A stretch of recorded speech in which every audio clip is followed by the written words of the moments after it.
Hello students, this is your law mentor advocate Vikram Pratap Singh from Samaria classes learning towards infinity। और अगर आप लोग भी ये जानना चाहते हैं कि सीए फाउंडेशन और सीए इंटरमीडिएट में क्या डिफरेंस है तो ये वीडियो आपके लिए बहुत इंपॉर्टेंट साबित होने वाला है। और इस वीडियो के अंदर हम उन सारे पॉइंट्स को डिस्कस करेंगे जो सीए फाउंडेशन और सीए इंटरमीडिएट के लिए महत्वपूर्ण भूमिका निभाते हैं। तो चलिए बने रहिएगा इस वीडियो में मेरे साथ अगर आप भी जानना चाहते हैं कि सीए फाउंडेशन और सीए इंटरमीडिएट में क्या डिफरेंस होता है। स्टार्ट करते हैं सबसे पहले पॉइंट से, जो कि है कि ये कौन से लेवल का एग्जाम है। जी सर, तो अगर मैं आपसे बात करूं लेवल और पोजीशन की, तो जो सीए फाउंडेशन होता है दोस्तों, it is a entry level examination. I repeat, it is a entry level examination. अगर हम बहुत सिंपल शब्दों में बात करें तो कोई भी व्यक्ति जो सीए कोर्स में एंट्री लेना चाहता है और अभी उसने 12th पास किया है तो उसे इस एग्जाम के थ्रू कंपल्सरीली जाना ही पड़ेगा। इसका मतलब अ 12th pass student from any stream, if he wants to enter into the CA profession or CA journey, then my dear friends, your first step is what? CA foundation. So it is an entry level examination। जैसा कि इसका नाम suggest करता है foundation, तो ये entry level examination है। जी sir. तो सर अगर हम सीए इंटरमीडिएट की बात करें तो ये कैसा है भाई? इसके भी नाम में अपने आप ही क्लियर है। इंटरमीडिएट मतलब ना तो आप बेसिक लेवल पे हैं और ना ही आप फाइनल लेवल पे हैं, आप फाउंडेशन और फाइनल के बीच में हैं, दैट इज सीए इंटरमीडिएट। तो ये आपका सेकंड लेवल होता है, जिसको पास करने के बाद आप फाइनली वो पेपर देते हो जो आपको रिवॉर्डिंग सीए डिग्री देता है। जी सर। तो पहला पॉइंट बड़ा सिंपल है, ये एंट्री लेवल का एग्जाम है, ये सेकेंड लेवल का एग्जाम है। अगर मैं आपको बात करूं कि नॉलेज लेवल के हिसाब से यहां कैसे रहता है, तो फाउंडेशन लेवल पर आपको वर्किंग नॉलेज चाहिए, लेकिन इंटरमीडिएट लेवल पर आपको एडवांस्ड नॉलेज और एक्सपीरियंस्ड या अपन बोले एक्सपर्ट नॉलेज रिक्वायर्ड होती है। जी सर। तो पहला डिफरेंस तो बहुत सिंपल है कि दोनों कौन से लेवल के एग्जाम में। जी सर। दूसरा डिफरेंस की अगर हम बात करें तो दूसरा डिफरेंस है एलिजिबिलिटी का, कि सर कौन व्यक्ति जो है वो एलिजिबल होता है फाउंडेशन के लिए। तो अगर मैं फाउंडेशन की बात करूं दोस्तों, तो कोई भी व्यक्ति जिसने 12th पास किया, स्ट्रीम चाहे आर्ट्स हो, स्ट्रीम चाहे साइंस हो, स्ट्रीम चाहे कॉमर्स हो, सारे स्ट्रीम वाले एलिजिबल होते हैं फाउंडेशन का पेपर देने के लिए। जी सर। अगर हम बात करें सीए इंटरमीडिएट की, तो बेटा बहुत ध्यान से सुनिएगा। अगर आप सीए इंटरमीडिएट देना चाहते हैं तो दो ही केस हैं। एक, या तो आप फाउंडेशन क्लियर होने चाहिए, मतलब जिसका भी फाउंडेशन क्लियर है, पास है फाउंडेशन में, he is eligible to register himself for CA intermediate. Sir क्या ऐसा कोई रास्ता है कि बिना फाउंडेशन के इंटरमीडिएट कोर्स में जाया जा सके? यस, यहां पर एक डायरेक्ट एंट्री होती है दोस्तों, लेकिन डायरेक्ट एंट्री के लिए आपको सिर्फ 12th पास करने से काम नहीं चलेगा, आपके पास ग्रेजुएशन डिग्री होना जरूरी है। तो if you are a graduate then you can directly register yourself for CA Intermediate. You can skip the route of CA Foundation. तो बहुत सिंपल सा हो गया।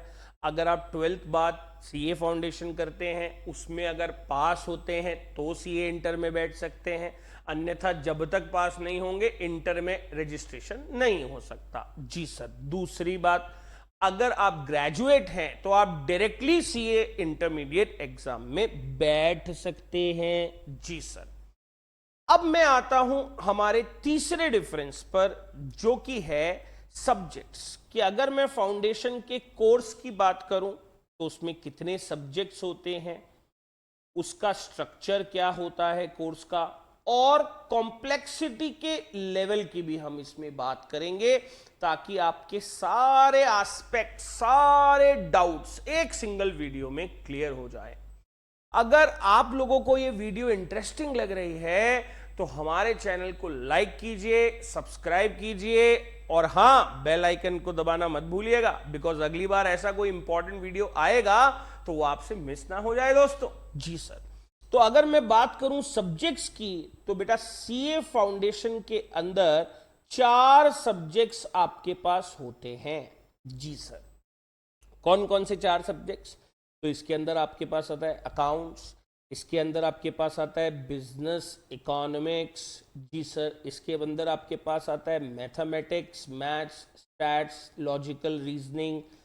ठीक है। इसके अलावा आपके पास आता है बिजनेस लॉ। तो ये 4 पेपर आपके पास होते हैं। ठीक है सर। इनमें से 2 पेपर कंप्लीटली ऑब्जेक्टिव होते हैं और 2 पेपर कंप्लीटली सब्जेक्टिव होते हैं। अगर मैं बात करूं बिजनेस इकोनॉमिक्स की, तो ये 100% ऑब्जेक्टिव पेपर है। जी सर। और अगर मैं बात करूं मैथमेटिक्स की, तो ये 100% ऑब्जेक्टिव पेपर है। जी सर। 100 मार्क का पेपर आता है, पूरा ऑब्जेक्टिव आता है, और गलत अगर आप अटेम्प्ट करते हैं तो 1/4 उसका नेगेटिव मार्किंग होता है। जी सर। लेकिन अगर मैं सब्जेक्ट्स की बात करूं, अकाउंट्स और बिजनेस लॉ, ये कंप्लीटली सब्जेक्टिव पेपर्स होते हैं। जी सर। तो ये फाउंडेशन का स्ट्रक्चर है। अगर मैं बोलूं कॉम्प्लेक्सिटी के बारे में, तो यहां पर ये बेसिक नॉलेज ही डिमांड करते हैं, एडवांस्ड और कॉम्प्लेक्स नॉलेज नहीं चाहिए। जी सर। अगर मैं बात करूं CA इंटर की, तो CA इंटर का जो स्ट्रक्चर है उसको हम 2 ग्रुप्स में इंस्टीट्यूट ने डिवाइड किया है, ग्रुप 1 एंड ग्रुप 2। ग्रुप 1 में आपके पास 3 पेपर आते हैं, जिसमें पहला एडवांस अकाउंट्स, फिर है company corporate laws and other law, corporate and other laws पूरे नाम की अगर अपन बात करें तो 1 is advance account, 1 is corporate and other laws, और एक आपका पेपर आता है दैट इज टैक्सेशन। जी सर। सारे पेपर बेटा 100 मार्क के होते हैं। जी सर। इसके बाद आपका 3 पेपर आते हैं ग्रुप 2 के अंदर। ग्रुप 2 के अंदर हमारे पास 3 पेपर कौन से आते हैं? पहला पेपर आता है कॉस्ट एंड मैनेजमेंट अकाउंटिंग। जी सर। इसके अलावा हमारे पास आता है ऑडिटिंग, और इसके अलावा एक पेपर आता है जिसे हम बोलते हैं FM एंड SM। FM मतलब फाइनेंशियल मैनेजमेंट, SM मतलब स्ट्रेटेजिक मैनेजमेंट। ये सारे पेपर भी 100 मार्क के होते हैं। अगर मैं बात करूं पेपर स्ट्रक्चर की दोस्तों, तो CA इंटर के अंदर 30% ऑब्जेक्टिव पैटर्न रहता है, मतलब 30% क्वेश्चंस जो होंगे वो ऑब्जेक्टिव होंगे, और 70% जो पोर्शन होता है वो सब्जेक्टिव होता है, और ये हर सब्जेक्ट के लिए कॉमन है, चाहे वो अकाउंट्स हो, लॉ हो, टैक्स हो, कॉस्ट एंड मैनेजमेंट अकाउंटिंग हो, ऑडिटिंग हो, FMSM हो। जी सर। तो CA इंटर जहां 6 सब्जेक्ट्स कंप्राइज करता है, CA फाउंडेशन में 4 ही सब्जेक्ट्स होते हैं। जी सर। सर इसमें सर जो कॉम्प्लेक्सिटी का लेवल है वो कैसा है? एडवांस्ड लेवल है बेटा। जैसा मैंने पहले बताया, यहां आपको एक्सपर्ट नॉलेज चाहिए। देखिए मैं आपको बताता हूं, foundation is basically all about understanding, कि आपको समझ आई क्या नहीं, चीजें समझ आ गई, डन। लेकिन अगर मैं बात करूं इंटर की, तो अंडरस्टैंडिंग तो है ही है, ध्यान से सुनना भैया, अंडरस्टैंडिंग तो है ही है। अंडरस्टैंडिंग के साथ इंस्टीट्यूट ये भी चेक करेगा कि आप उस अंडरस्टैंडिंग को रियल लाइफ सिचुएशंस में, रियल बेस सिनेरियोज में क्या अप्लाई कर सकते हैं या नहीं। ये बहुत बड़ा डिफरेंस है बेटा जी। यहां केवल अंडरस्टैंडिंग से काम चल जाएगा, पर यहां केवल अंडरस्टैंडिंग नहीं चेक होएगी, एप्लीकेशन भी चेक होएगी कि भैया जो टैक्स के प्रोविजन आपने पढ़े, जो लॉ के प्रोविजन आपने पढ़े, जो एडवांस अकाउंटिंग में अकाउंटिंग स्टैंडर्ड आप लोगों ने पढ़ा, क्या आप उन्हें रियल लाइफ सिचुएशन में, रियल केसेस में अप्लाई कर सकते हैं या नहीं। तो नॉलेज सिर्फ लेना जरूरी नहीं, उस नॉलेज को अप्लाई करना भी यहां पर चेक किया जाता है। तो विदाउट एनी डाउट यहां पर आपके जो लेवल ऑफ कॉम्प्लेक्सिटी है वो फाउंडेशन के लेवल से ज्यादा होता है, ऑब्वियसली सर। जी सर। तो देखिए मोटा मोटी 3 डिफरेंस मैंने आपको बताए अभी। पहला डिफरेंस मैंने बताया लेवल एंड पोजीशन का, दूसरा डिफरेंस मैंने बताया एलिजिबिलिटी का, तीसरा डिफरेंस मैंने बताया सब्जेक्ट, इनका स्ट्रक्चर और कॉम्प्लेक्सिटी। इसके बाद अगर मैं बात करूं चौथे पॉइंट की, तो वो है हमारा आर्टिकलशिप। जी सर।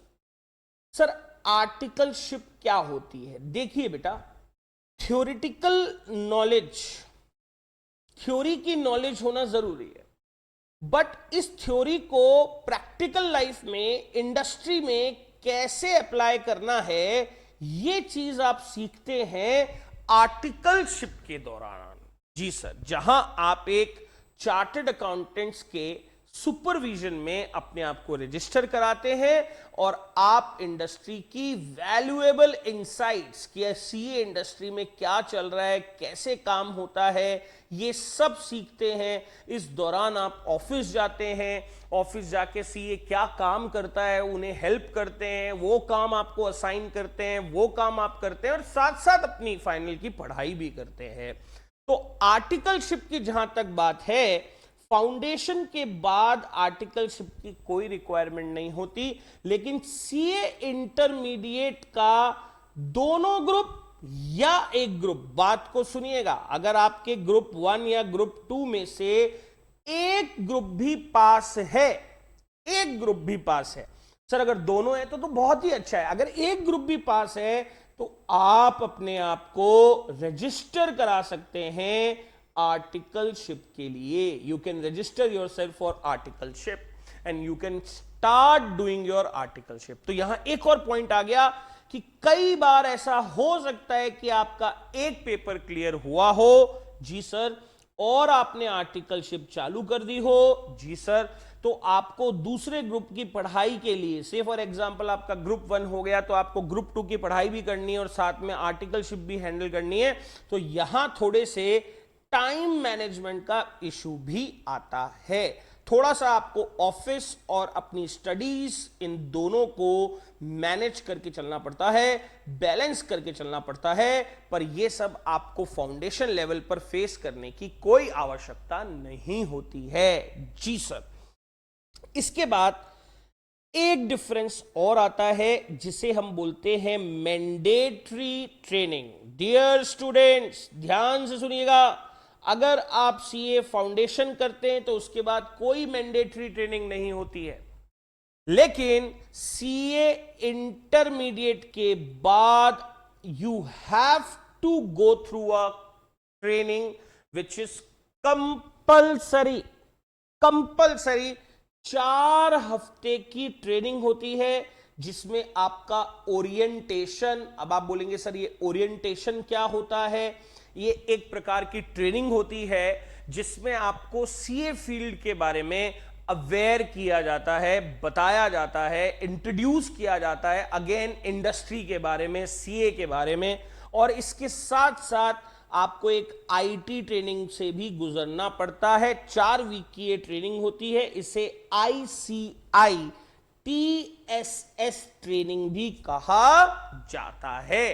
तो फाउंडेशन के लेवल पर फाउंडेशन क्लियर करने के बाद कोई मैंडेटरी ट्रेनिंग नहीं है, बट सीए इंटरमीडिएट के बाद ये मैंडेटरी ट्रेनिंग है जो आपको कंपल्सरीली करना ही पड़ेगा, आपके पास कोई और ऑप्शन नहीं है। जी सर। ठीक है सर, हमें लेवल समझ में आया, हमें एलिजिबिलिटी समझ में आई, हमें सब्जेक्ट्स का कॉन्सेप्ट समझ में आया, हमें आर्टिकलशिप करना है नहीं करना, कब करना है समझ आया, मैंडेटरी ट्रेनिंग की बात हमने करी। अब हम आ जाते हैं एक और डिफरेंस पर, जो कि ऑब्वियस सी बात है। अब आती है बात पैसे की, फीस की। तो हम बात कर देते हैं सीए फाउंडेशन और सीए इंटरमीडिएट का फी स्ट्रक्चर क्या है। जी सर, देखिए यहां पहले मैं उस फीस की बात कर रहा हूं जो आप आईसीआई के पास, institute of chartered accountants of India के पास रजिस्ट्रेशन के लिए जमा कराते हैं। तो if I talk about foundation, तो फाउंडेशन की रजिस्ट्रेशन जो फीस है दैट इज 9,000 रुपी। 9,000 रुपए आपका रजिस्ट्रेशन का फीस होता है। और आपका जो रजिस्ट्रेशन है वो 3 इयर्स तक वैलिड रहता है। इसका मतलब अगर आपने आज आईसीआई के पास रजिस्ट्रेशन कराया तो ये रजिस्ट्रेशन की वैलिडिटी 3 इयर्स तक रहती है, 3 साल तक रहती है। 3 साल में जितने भी अटेम्प्ट्स आएंगे उन सब अटेम्प्ट्स में आप पेपर दे सकते हैं, प्रोवाइडेड आपको एक छोटी सी फी भरनी पड़ेगी जिसे एग्जाम फी भी कहा जाता है। जी सर, तो यहां आपको एग्जाम फी लगता है दैट इज 1,500 रुपीज। जी सर, 1,500 रुपए आपका एग्जाम फी आपको देना पड़ता है। प्लस प्रोस्पेक्टस और जर्नल के नाम पर आपसे इंस्टीट्यूट 400 रुपए और लेता है। तो अगर मैं मोटा मोटी बात करूं तो आपके पास 9,000 रुपए तो रजिस्ट्रेशन फीस लगेगा आईसीआई के पास। इसके अलावा आपको एग्जाम फी पे करना पड़ेगा 1,500 रुपए, प्लस आपको 400 रुपए प्रोस्पेक्टस और जर्नल के चार्ज करता है। मोटा मोटी यही आपकी फीस होती है जो आपको सीए फाउंडेशन लेवल पर लगता है। अब अगर मैं बात करूं इंटरमीडिएट लेवल पर, तो इंटरमीडिएट लेवल पर आपके पास क्या होता है। देखो बच्चों, इंटरमीडिएट लेवल पर सबसे इंपॉर्टेंट है आपको रजिस्ट्रेशन फीस देनी पड़ती है जो कि होती है 18,000 रुपए। अगर आप बोथ ग्रुप्स के लिए रजिस्टर करते हो तो 18,000 रुपए आपकी फीस होती है जो आपको आईसीआई के पास जमा करानी पड़ती है।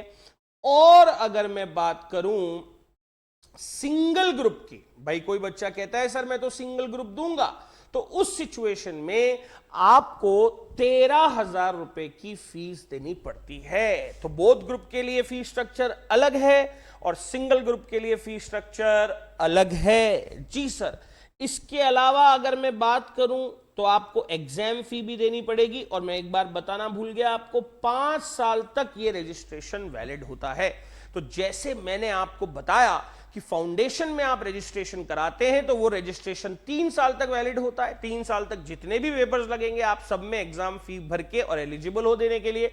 मान लीजिए 3 साल तक आपका पेपर पास नहीं हुआ और फिर भी आप फाउंडेशन करना चाहते हैं तो you have to re register yourself with ICAI. In the same way ये जो इंटरमीडिएट होता है यहां पर आप जब रजिस्ट्रेशन कराते हैं तो वो 5 साल तक वैलिड होता है। सेम प्रोसेस यहां पर होगा, 5 साल तक आप दोनों ग्रुप्स दे सकते हैं, सिंगल ग्रुप दे सकते हैं एज पर योर रजिस्ट्रेशन, और आपको एग्जाम फी जमा करानी पड़ेगी। अगर मैं एग्जाम फी की बात करूं तो 2,700 रुपए जो होता है वो बोथ ग्रुप्स का फी स्ट्रक्चर है और 1,500 रुपए जो है वो आपका सिंगल ग्रुप का फीस होता है। जी सर, तो ये बात हो गई सर एग्जाम फीस की और रजिस्ट्रेशन फीस की। सर इसके अलावा भी इंटर के बाद कोई अमाउंट हमको देना होता है या नहीं? तो यस यस यस, जब आप आर्टिकलशिप के लिए जाएंगे, आर्टिकलशिप के लिए अपने आप को रजिस्टर कराएंगे तो 2,000 रुपए सीए इंस्टीट्यूट आपसे लेता है।